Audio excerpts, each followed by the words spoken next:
Imagine living in a world completely stripped of clocks, calendars, and daylight. In 1962, a 23-year-old French geologist named Michel Siffre did exactly that. He descended into a freezing Alpine cave, 70 kilometers from Nice. Siffre decided to live underground in total isolation to study a glacier. The conditions were brutal: temperatures below freezing and 98% humidity. His camp was cramped, his feet were wet, and his body temperature fell to 34 degrees Celsius. Siffre decided to live like an animal, without a watch, in the dark. His only source of artificial light was a single hanging incandescent bulb. He set up a simple scientific protocol with a team stationed at the cave entrance.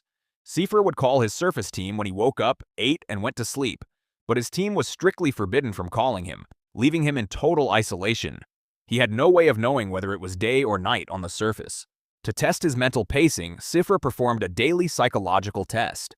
He was instructed to count from 1 to 120, aiming for 1 digit per second. The test yielded a shocking discovery. It took Siffre 5 real minutes to count to 120. Subjectively, Siffre experienced 5 real minutes of passing time as though they were only 2. This massive shift proved that our psychological perception of time is highly variable. Siffre sat reading a simple open book on his lap to pass the endless hours. Because there were no changing cycles of light, Siffre's memory could not anchor the days. Without a clock, his mind collapsed his experiences into one long, endless day. He had entered the cave on July 16th and was scheduled to emerge on September 14th. When his surface team finally called to tell him the experiment was over, Siffre was stunned. Siffre genuinely believed it was only August 20th, thinking he had a full month left. His psychological mind had compressed 63 calendar days into what felt like only 35. Siffre's experiments accidentally founded the entire field of human chronobiology. His body's natural sleep-wake cycle did not match the 24-hour rotation of the Earth. Instead, his free-running biological clock naturally settled into 24 hours and 30 minutes. But subsequent experiments with other cave subjects revealed an even more bizarre phenomenon. Many subjects completely desynchronized from the Earth, falling into massive 48-hour cycles. They would spend 36 hours in continuous awake activity without feeling tired. This long awake phase was followed by 12 to 14 hours of deep, restorative sleep. Amazingly, these subjects could not perceive the difference between a normal day and a 48-hour day. Researchers also discovered a strict link between awake time and rapid eye movement sleep. Roughly speaking, for every 10 extra minutes of activity, they gained 1 extra minute of dreaming sleep.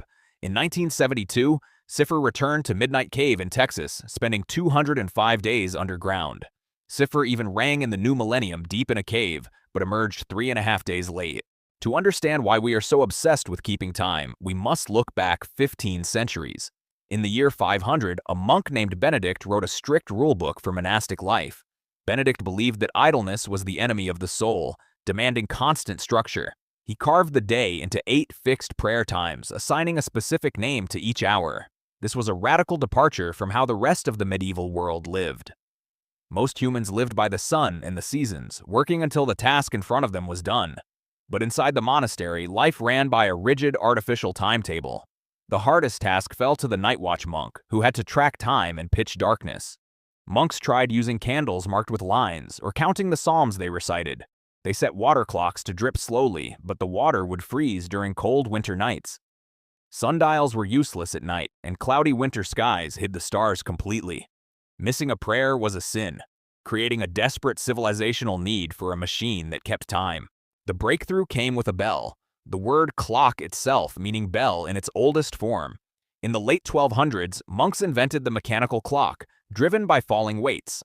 At its heart was the escapement, a mechanism that let the weight fall in tiny, even beats. These first massive clocks of iron and wood had no face and no hands. They did only one thing.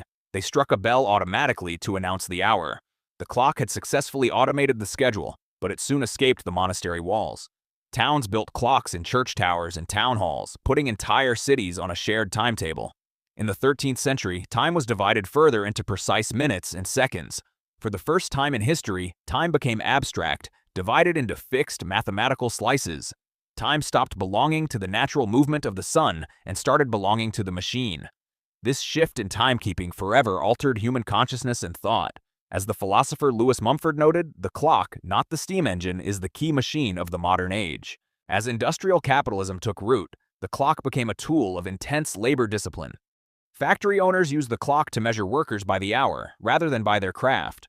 Workers were no longer paid for the quality of their task, but for the hours they spent. In the late 1800s, factory employees routinely worked grueling 16-hour days. Reformer Robert Owen coined the rallying cry, 8 hours labor, 8 hours recreation, 8 hours rest.